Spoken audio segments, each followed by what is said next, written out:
Hold up. Why do they doubt the kid? I'm about to prove them all wrong again.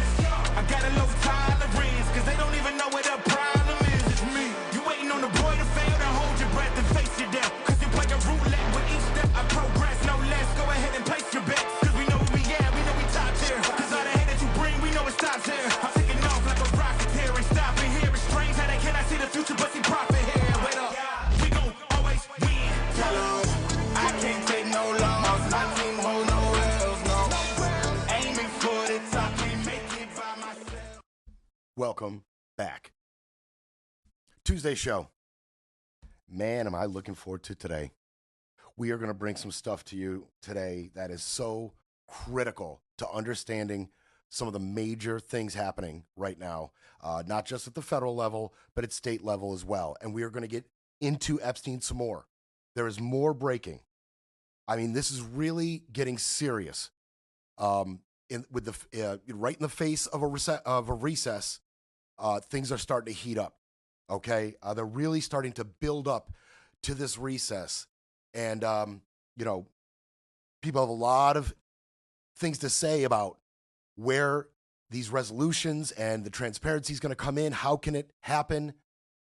The binding nature of what may be passed, what Trump's doing in the face of all this pressure, and how quickly can this move or not move in the face of this recess by the House and maybe by the Senate. We'll get to that in a second.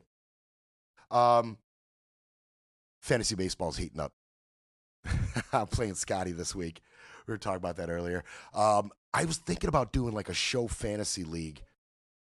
I was thinking about it. I was thinking about it. I don't know if we have enough people in our audience or that care that want to do, fantasy or get involved in the show in that way.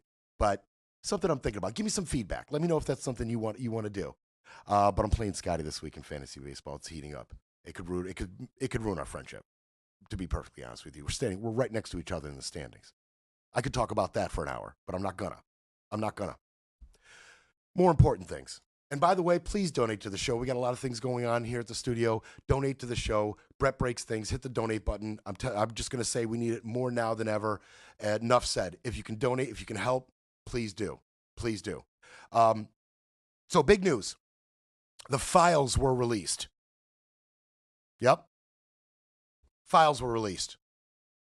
Just not the files you care about. Just not the files anybody's talking about. The MLK files were released. Maybe that's the transparency they're promising us, right? They released all the files.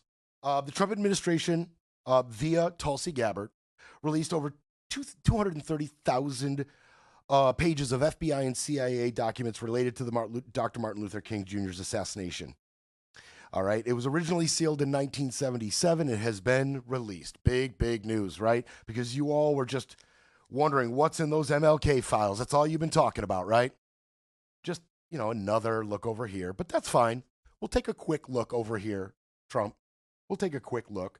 It includes the FBI investigative leads, internal memos, surveillance records, CIA-related cables on MLK's international activism, new insights about James Earl Ray's former cellmate and claims of possible broader assassination plot, and foreign intelligence records, including from the Canadian police following Ray's flight. So far, there's been no earth-shattering bombshell here, as people have poured through it already. The documents provide extensive content on the FBI surveillance under J. Edgar Hoover and reveal missed leads or lapses in the investigation. It just deepens our understanding of the government's intrusive monitoring of MLK and possible missteps they may have taken. But no bombshell really. No bombshell really. I did want to read a couple excerpts from the King family, a press release from Bernice and Martin Luther King III. Just a couple, real quick. We recognize that the release of the documents concerning the assassination of our father, Dr. Martin Luther King Jr., has been a subject of interest, captivating public curiosity for decades. Kinda. As the children of Dr. King and Mrs. Coretta Scott King, his tragic death has been an intensely personal grief, a devastating loss for his wife, grandchildren, and granddaughter he never met. An absence our family has endured for over 57 years. We ask those who engage with the release of these files to do so in an with empathy, restraint, and respect for our families' continuing grief. Because this isn't being politicized, I'm sure they'll get that, right? Nobody's kicking this thing around as a political football or a way to, polarize votes one way or another. Nobody's really doing that with this. So you may get your restraint, your respect, your empathy. You may receive it in this manner as it floats out of the news cycle just as quickly as it entered. The release of these files must be viewed within their full historical context. During our father's lifetime, he was relentlessly targeted by an invasive, predatory, and deeply disturbing disinformation and surveillance campaign orchestrated by J. Edgar Hoover through the Federal Bureau of Investigation. I guess we know where she stands on the government's involvement in her father's death. They go on to talk about we support transparency, and then there was a tweet by Bernice saying, "Okay, now how about the Epstein file?" and released it with this picture of her father, and he is looking mentally with lots of judgment at the Trump administration. That's who he's looking at. He's looking directly at the Trump administration, judging them. Not my files, Don. The ones that matter right now. But they matter. So I brought it to you. But we're not gonna take the bait on that either. We talked about a bunch of things we're not gonna take the bait on. What I do want to talk about are the Epstein files. That is what I do want to talk about real quick. Now, I want to make something clear. I want to kind of explain what's going on in the House concerning these files. Okay, and then we're going to hear from Massie. Massie is Republican public enemy number one right now. And Johnson's going to talk about it. Trump's going to tweet about it. And Massie, like I like to say, is a dog with a bone about this. He and Kana are going forward. Now, it is important to know that Johnson put forth a resolution for transparency on the Epstein files. Non-binding, a non-binding resolution. Massie's going to talk about that. It's kind of a delay tactic, right? It's a way to say, hey, we're doing something without actually ever doing anything. And it's also a way to say, look, I'm putting forth this resolution that backs up what your president said, which is he's going to tell Pam Bondi to release pertinent files. Pertinent files, okay? But that's not really what they're doing either. So Johnson puts this resolution on the to the House, and it's non-binding. It's a non-binding resolution, kind of suggestion. Hey, be transparent about these files. Non-binding. So Massie and Kana, they put forth H.R. 185, the Epstein Files Transparency Act. Now, Mike Johnson won't put this to the House for a vote. Okay, this is binding. This is legally binding, what Kana and Massie are proposing. 185. That's an act. The Epstein Files Transparency Act. That's their baby. Understand that.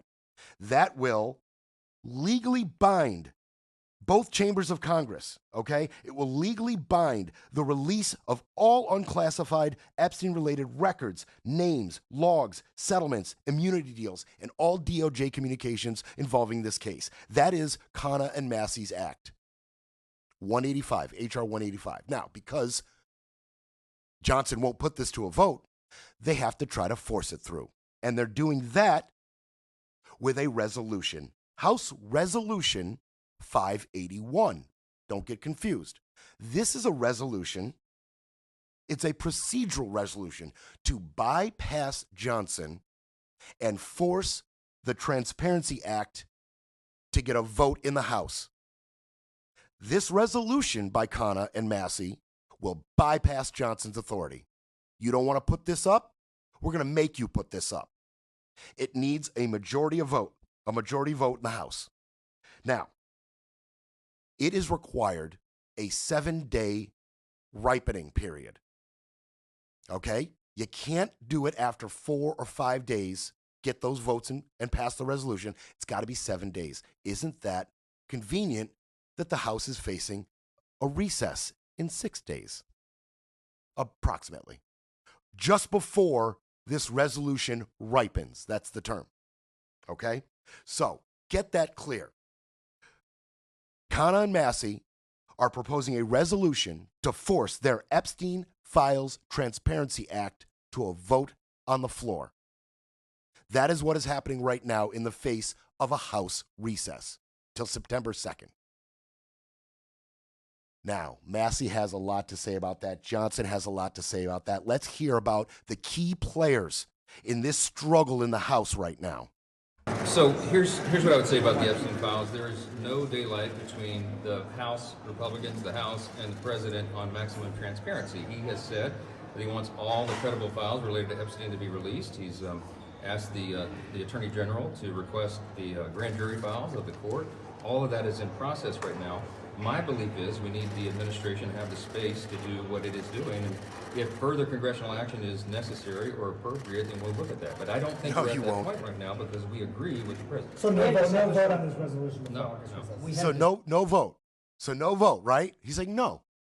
He's saying no, we're not going to do that. We're going to give the administration space to do their thing. But what they're doing right now falls way short of what Massie and Khanna and all the Dems and a handful of Repubs want, which is all the release. Blackmail lists, flight logs, DOJ records on it, all of it. What they're going to give you is grand jury testimony being, evidence being unsealed. Okay? And I'm going to get to that in a second. Let's hear now, this was an awesome stop and chat by Thomas Massie. This was yesterday evening at the Capitol. I mean, this is how you do it. Massie was measured, direct, honest, and right on point. And he lets you know just where he stands and how he feels about Mike Johnson's interference with his act, with his Transparency Act. We're going to hear a few clips from him. I feel like this is really good to get context, to understand the fight going on between Massie, Khanna, a bipartisan movement, and Speaker Johnson's obstructionism. I was wondering, with the paralysis in the Rules Committee, it seems like they're not going to be meeting again today because of Epstein amendments. Have you chatted with anybody about that at this point? Well, it wouldn't really matter. Their Epstein bill resolution is non-binding, so it's kind of fake. The resolution that I have co-sponsored with Ro Khanna would actually bring up legislation that would be binding on the president. Binding. Is your understanding that that will ripen the day after lawmakers get back from August recess? Yeah, unfortunately, we have 6 days and we needed 7 days for the discharge petition to ripen before we could bring this up before the August recess. So we'll have to bring it up after the August recess. But the good news is, the Speaker has no interest in keeping us here one extra day because this will ripen an extra day. Have you heard from the president? I've not heard from the president directly. Watch his face here. Have you heard from the White House? No. Have you heard from the president? No. Have you heard from the White House? You're funny. You're being funny. So stay with us. Stay along with us. Stay right along the path with us. He is telling you what I just told you. It's going to take an extra day past the recess to ripen their discharge petition, the House Procedural Resolution 581. That is a discharge petition to bypass Johnson and put their Transparency Act to a vote. They need 218 signatures on the discharge petition. 218 is what they need. They think they can get it. But because of Johnson's unwillingness to spend one extra day, it's going to have to wait till September 3rd. And he sees Johnson's tactics for what they are. I think we're laying it out to you so you can see what these tactics are. And Johnson is running scared because he's caught between a rock and a hard place. And Massie's going to tell you just how scared he is.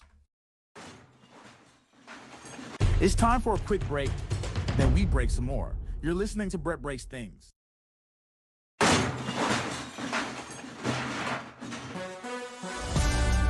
Brett Breaks Things. Fighting for America, one mic drop at a time.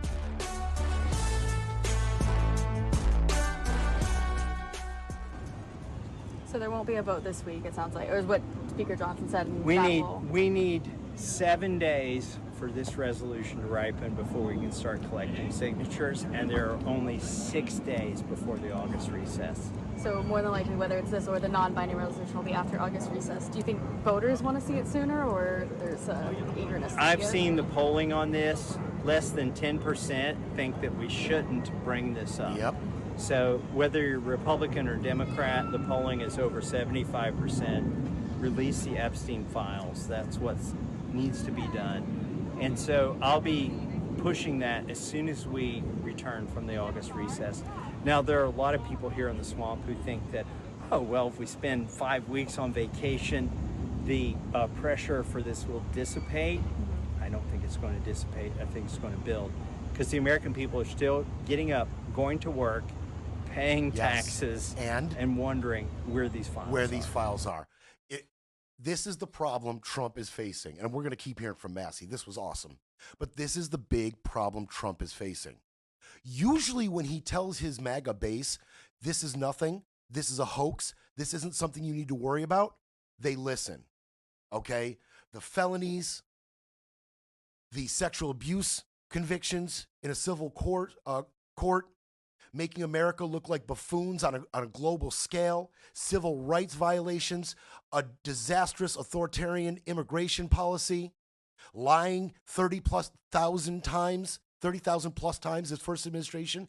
None of these things MAGA cares about. They just don't care, especially if their cult leader tells them not to care. But this one's different. This one, they are not listening. They just can't help themselves. We all care. We all want to know. And this is the big problem Trump is having. Normally, his perception is reality for MAGA, for sure. And right now, his perception is, this is a nothing burger. Stop wasting our time. Let's focus on our W's. And MAGA's like, no, that is not reality. The reality is we want to hold Dems, any Dems on that list, any pedophiles that lean Democratic, liberal, progressive, we want to hold them accountable. MAGA wants blood. They want pedophile blood. And Trump is standing in the way. And he doesn't understand why MAGA won't back off. That's the problem he's facing. We're going to keep hearing from Massie. Why do you think President Trump's base is so interested in seeing what's in there? Well, because he promised it. His kids promised it. His vice president promised it.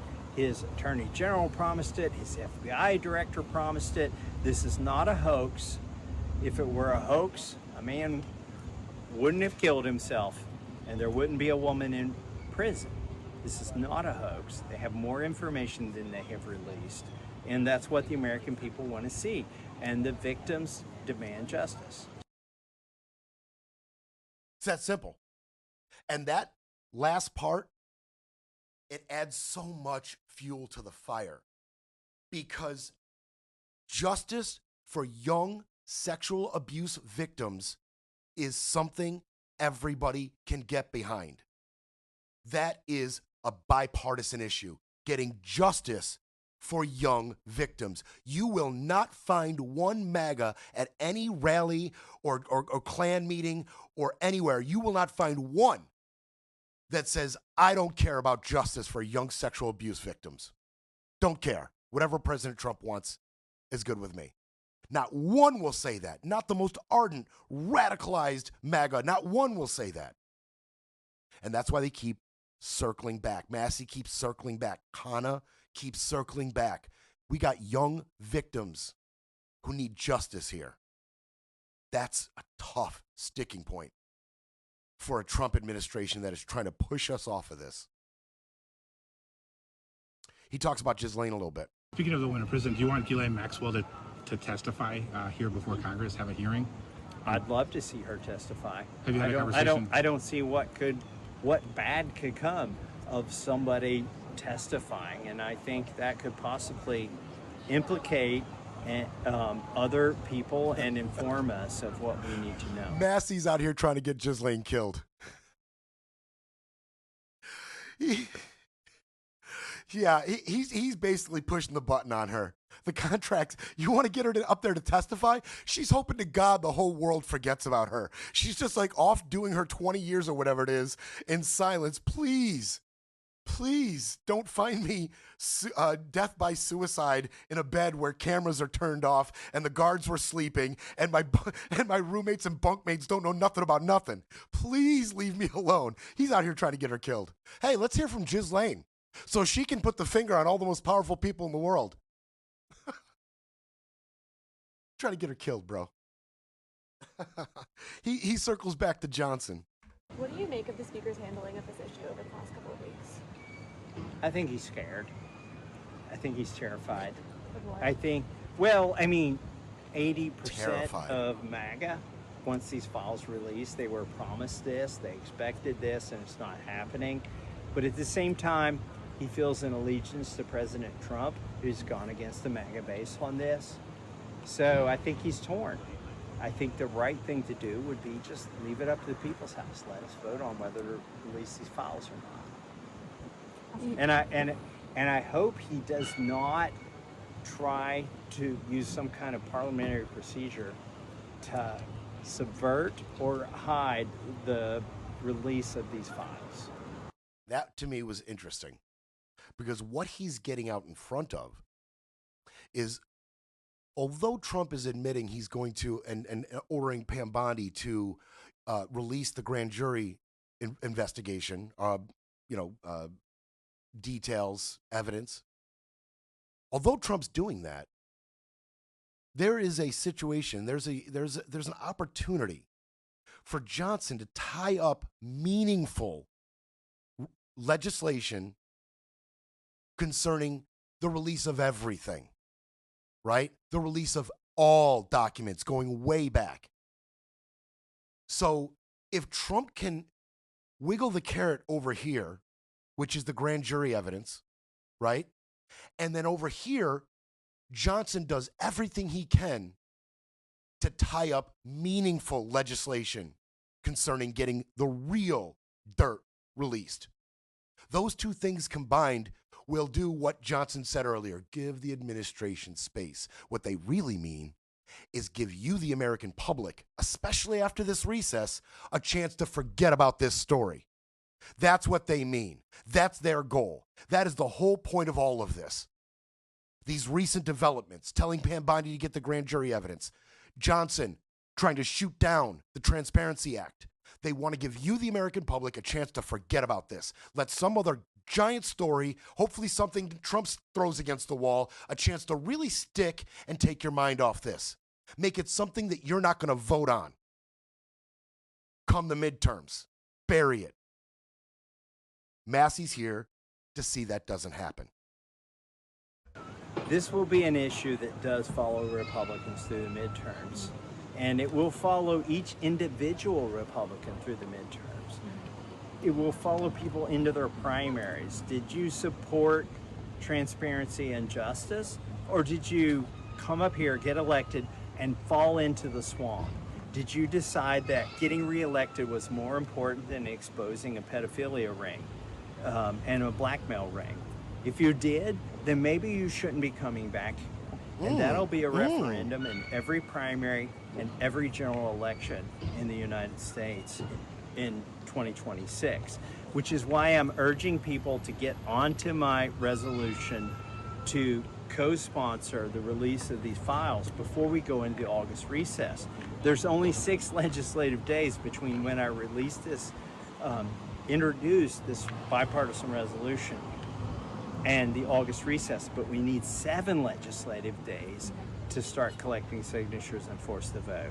As soon as we get back, there's going to be a vote on this. I hope unless the speaker subverts unless the speaker subverts it. And I hope you're seeing the value in what Massie's telling you here. He is really laying out the minutia of how this is being held up and the dirty tricks by Mike Johnson. And what he's saying there is, yeah, this is going to follow into the midterms. Their efforts to subvert, delay, obfuscate, not going to work. Too many Americans care too much about this issue, and it will follow them to the midterms. And he's saying, look, you stand in the way of what America wants. If you're a Republican and you're standing in the way of what your voters want, Republican voters want these full release, the full transparency. That's what they want.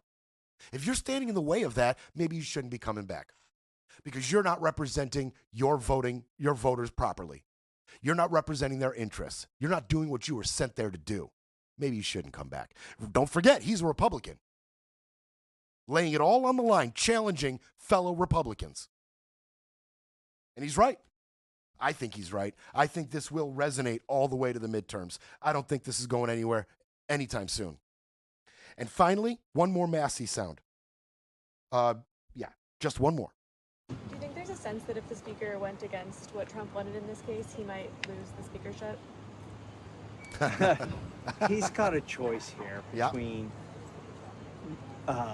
protecting the deep state and all the pedophiles and the people who were complicit in the sex trafficking ring. He can either support them and ostensibly support the president's position, which is that you don't need to release this, or he can be for the American people, and he can support the release of this. And so I think it is a watershed moment for the president, for the Speaker of the House and the president. Do you think Okay. Watershed moment. I love how he put it there. I mean, look, that's a little hyperbolic, but is it? He's saying Johnson, and by the way, this is getting catty. This gets super catty between these two. It's now officially personal. Wait till you hear Johnson's response. This is officially personal. But he's saying Johnson's got two choices. Protect and support pedophiles or do the will of the American people. And he threw Trump's name on there. Johnson could protect and support pedophiles, which is Trump's agenda. Yeah, Massie's not Don's favorite person. Thomas Massie, the worst Republican congressman, and almost guaranteed no vote each and every time, is an embarrassment to Kentucky. He's lazy, slow-moving, totally disingenuous, a real loser. Never has anything positive to add. Looking for someone good to run against this guy, so someone I can endorse and vigorously campaign for. Don. Breaking politics, breaking narratives, breaking news. But first, we need a coffee break.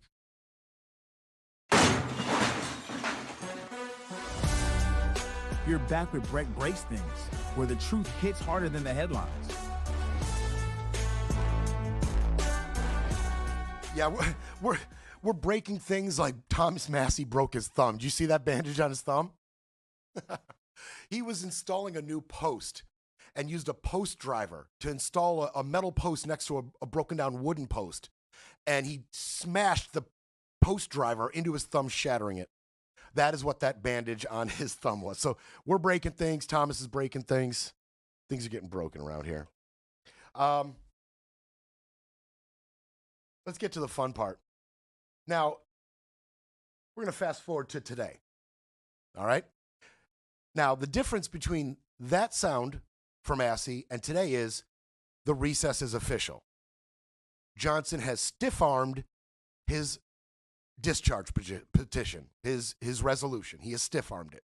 And stiff-armed it till September 2nd or 3rd, whenever they resume and if he can get the votes, okay? If he can get the signatures on the petition. So we're going to have to, unfortunately, pick up that portion after the recess by design of Mike Johnson. So keeping that in mind, we're going to hear from Massie again, and then we're going to let it go with Massie today. But we're going to hear from Massie again real quick, and this is after he found out that the recess is going forward, right? That is, discharge petition is going to have to wait roughly a month.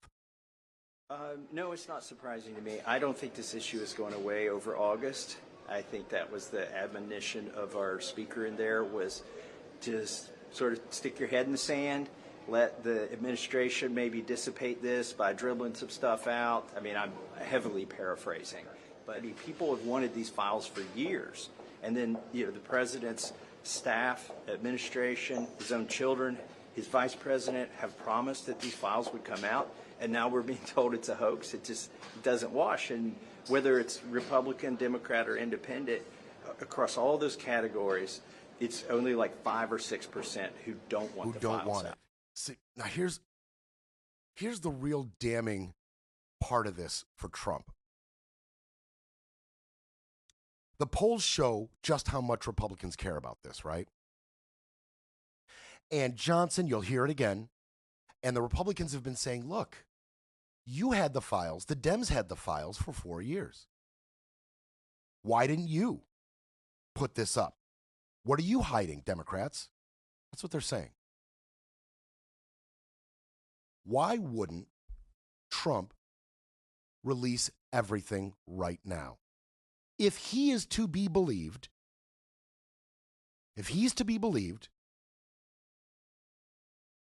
then he should get this win, right? If he is to be believed, the Dems were hiding stuff. He's not on the list, right? If he doesn't have any interests in this, if he's not protecting people, okay, if he's not doing these things, you could get a double win here. You could do your Republican base a favor. You could do their bidding by releasing everything, names and all. And you could say, look what I did. I did what the Dems weren't willing to do. I released the files that the Dems sat on. Look how much better we are than the Democrats. We did what we said we were going to do. We released it all. You'll get a W in the eyes of your voters, and you'll be able to demonize the Democrats in the process at the exact same time. It's a double win.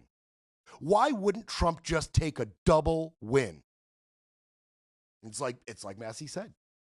You're either protecting pedophiles or you're doing the will of the American people. Why not just take the win on this? Massie had one more thing to say. Well, you don't lose your base over one single thing, but he's eroding his base.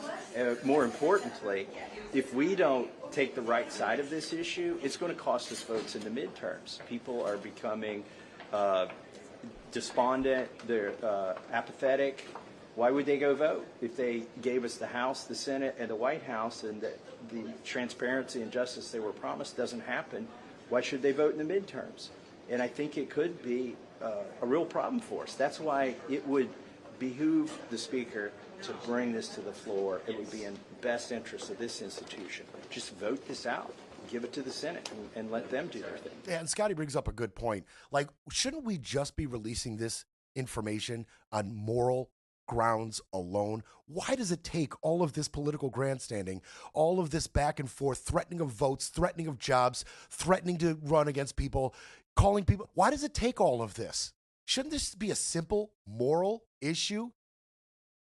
If high profile, powerful pedophiles are being protected in some way, then don't. Just release it all. Massie shouldn't have to stand up there and say, listen, Republicans, I know the only thing you care about is your gravy train. So maybe that will come to an end if you don't do the right thing. This is where he's forced to go. It's pathetic. Also pathetic, Mike Johnson. As the leader of my party, I lead the incumbent protection program. Okay, that's my job. I go all around the country. I travel endlessly, incessantly. I have to raise over $300 million to do that, and we want everybody to come back.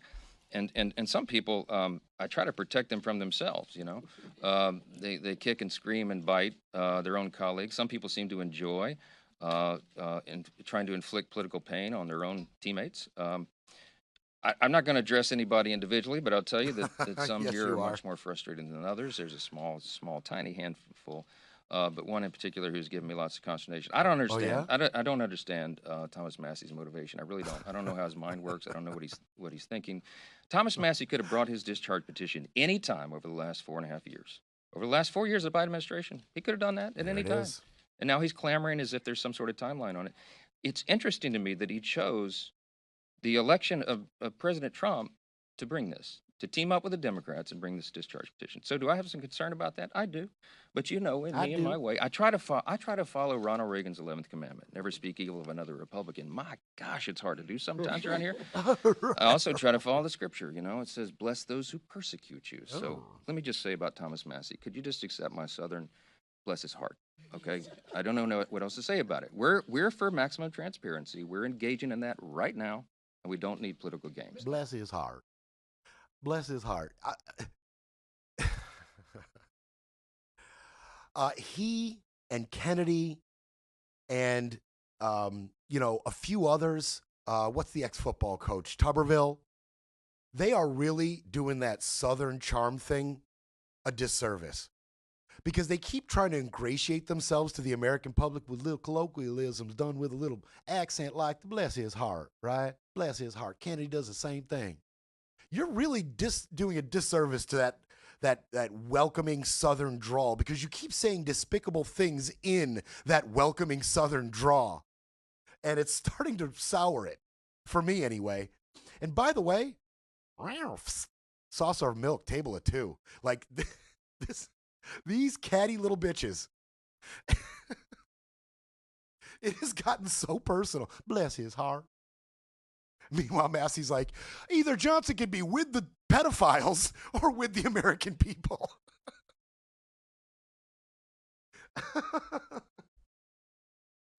Oh, bless his heart. Just a little bit more from Johnson. We protect the innocent. So we cannot be careless in an open release like that. You have to be very careful. The president himself has said that he wants maximum transparency and all credible evidence to be turned over to the American public so that everyone can make their own decisions. We're owed that. And we want any individual who's been involved in any way in the Epstein evils to be brought to justice as quickly as possible. And the law should be brought down upon their head. Yeah, okay. I agree with you on that last point, Johnson. I agree. The law should be brought down on the heads of any pedophiles running from accountability in this issue. We agree there, but that's clearly, you're saying one thing and you're doing another with your bullcrap resolution that's non-binding and buying time for the president to push this issue out of the media cycle and out of the consciousness of the American people, okay? If you really wanted to bring these people to justice, Mike Johnson, you would let the Transparency Act go to a vote yesterday. But you did not, because you are not actually interested in holding these people accountable, bringing them to justice. You are interested in doing your dear leader's bidding. He put you there, and he can take you out of there. And everything you do and say, Mike Johnson, is motivated by that fact. Now, there's a couple of things that go along with this. One, very interestingly, we've been talking about the House Rules Committee quite a bit lately, especially in conjunction with the one big ugly ass bill. We talked about it. We talked about who's on it. We talked about their political biases and leanings and the fights that go on in the Rules Committee. The Rules Committee is to prepare anything that's going to go to a vote in the House. It's to prepare it. Invite debate, invite amendments or shoot them down, and prepare anything that's going to be voted on. But here's what's happening right now in the House Rules Committee. Every single thing they are trying to get done, no matter how meager or innocuous or small in comparison to some of the larger legislation that we've been hearing about lately, no matter how small it is, the Dems keep trying to cram in amendments related to the Epstein file. It doesn't matter what it is that the Republicans are trying to get through the House, the Dems are holding it up, trying to jam amendments about the Epstein file in there. They will not let it go. Votes like immigration penalties, water permits, other stuff like that. No matter what the Republicans try to put forward, the Dems try to get Epstein amendments in there. So what did the Rules Committee do? We're out. They just kiboshed everything that was getting ready to be discussed in the committee, all the amendments, all the debate, done. We're on vacation. We're done with this. We're done with the chaos. We're done with the political theater. We're done with this being a light being shown on us and our partisan nature, our tribal nature, our part in covering this stuff up. We're done having it highlighted. We're done having it be a talking point. We don't want the attention. We don't want the chaos. We're done. All these little bills, everything they had on the agenda going up to the recess, we're done. We're not dealing with the Dems anymore. They shut it down. They shut it down. And there's been reactions. Steve Scalise blamed Democrats, saying they were yelling and screaming, accused them of hypocrisy, and previously covering up for Epstein. Ralph Norman of South Carolina said Democrats were grandstanding and that the GOP wouldn't allow an endless microphone. That's what they're calling the debates and the amendments, an endless microphone. So, you know, votes on stuff like zip code changes and anti-China measures, all this little stuff that the Republicans wanted to get through before they're all shut down. It's all shut down. Now, McGovern, he had something to say. I love hearing from McGovern. He said the GOP is sabotaging its own agenda rather than voting on any of these Epstein amendments, and he's right about that. Quote, Democrats gave Republicans a choice. Release the Epstein files or keep them secret. Republicans are so afraid of taking that vote that they are torching their own agenda. And there's no talking around that. There's no amount of spin or propaganda from the Republicans that can hide that fact. It is so true that the House Rules Committee literally walked out. We're done. Everything that we wanted to get accomplished before the recess, screw it. The people care too much about this Epstein thing. We are making no ground. We look terrible. This is chaos. Bleep you, Democrats. We're gone.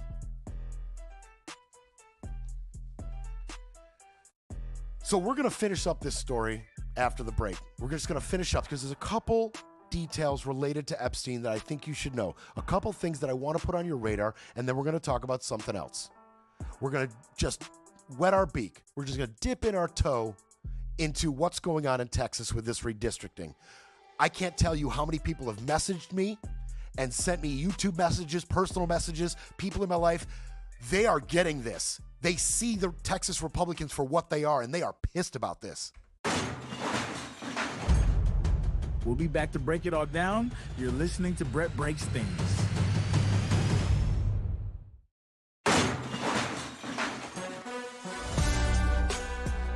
Brett breaks things because someone has to.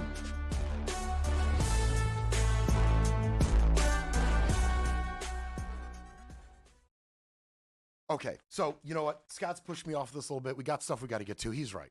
He's a good producer. He knows what he's talking about. So I'm just going to tease a couple things to you. One, the Senate is also facing a problem with the recess. John Thune, the majority leader, he is caught between a rock and a hard place because all the Republicans and the Democrats in the Senate, they want to go on recess too. But Trump is pressuring him because he's got these cockamamie, unqualified nominations and appointments that he wants to jam through right now because he hasn't actually gotten any of his nominations through yet, not one. So he's trying to save face on this.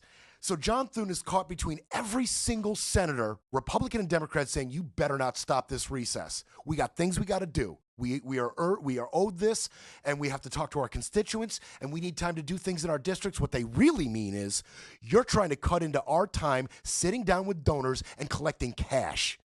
That's what they really are worried about. Mike Walls, Emil Bove, we talked about him.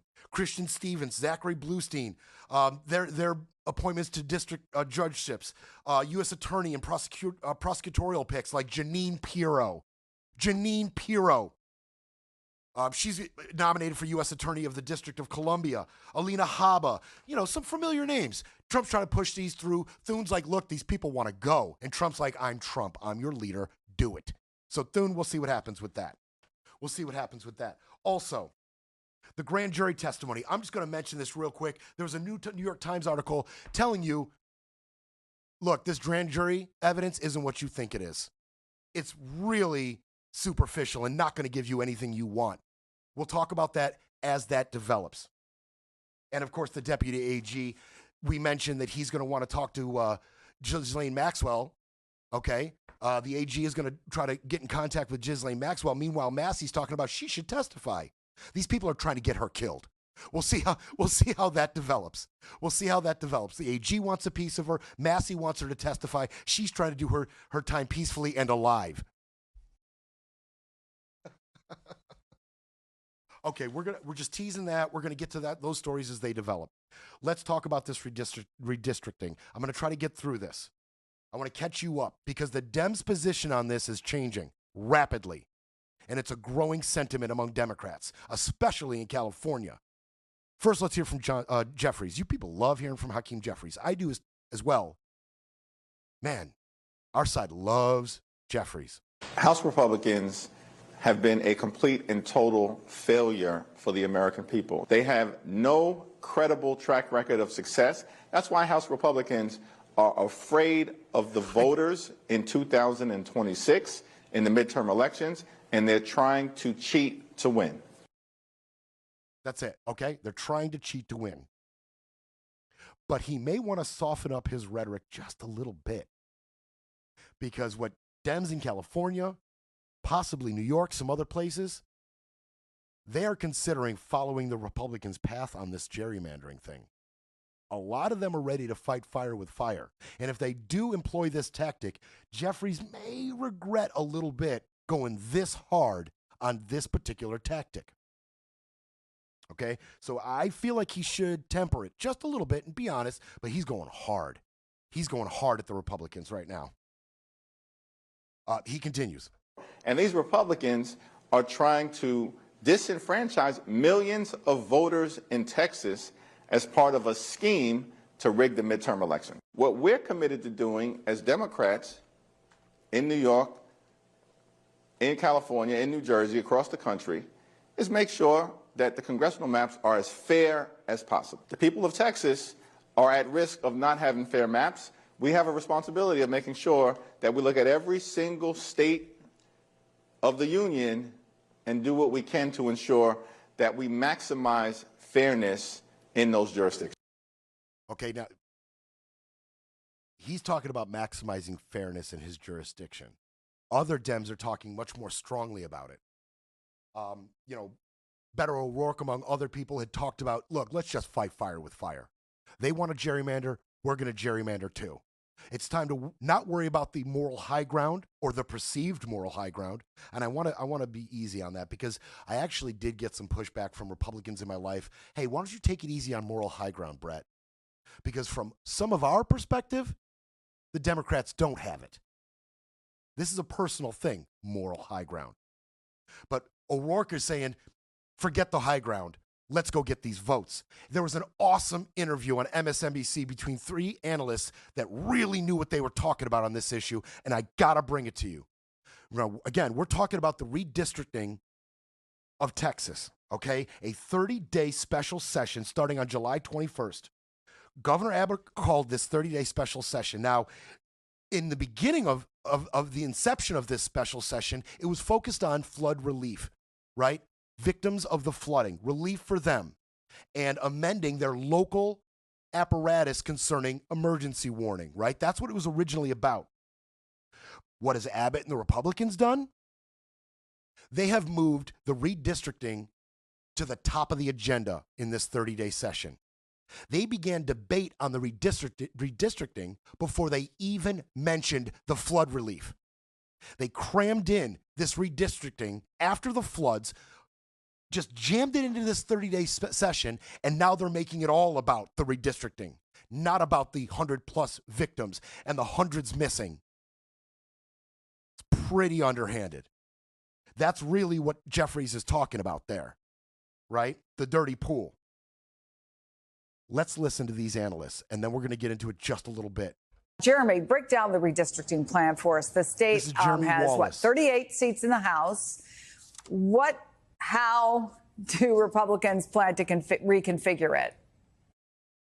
Well, okay, so we start up today, but it's a 30-day special session, and the redistricting portion of this may not start really in full force until next week. It sounds like we're going to have hearings later on this week, maybe over the weekend, starting up. So it's like a little time to be played out here. But essentially, look, the Department of Justice has flagged 4 specific districts in Texas, 3 of them in Houston, represented by African Americans or Hispanics. They want those districts to be the tool to reopen the entire redrawing of all of the congressional districts. Why that's important is that when they do that, there's going to be a counterbalance in other places where Republicans are hoping to make people like U.S. Representative Lizzie Fletcher more vulnerable for her reelection. You know, think about people in South Texas, too, where they're going to try to change those districts. So Vicente Gonzalez, he, too, might be more in jeopardy.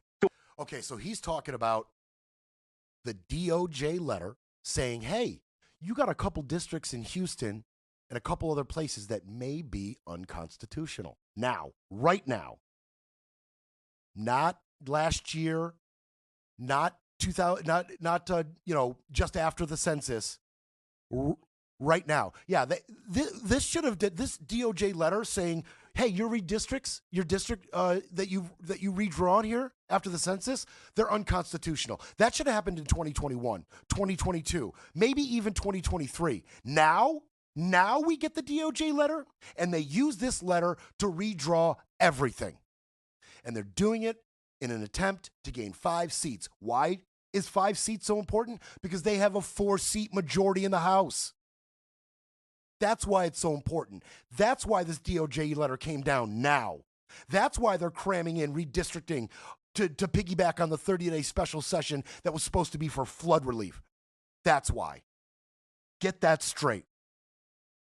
Now, these next couple clips get interesting. I want you to really listen.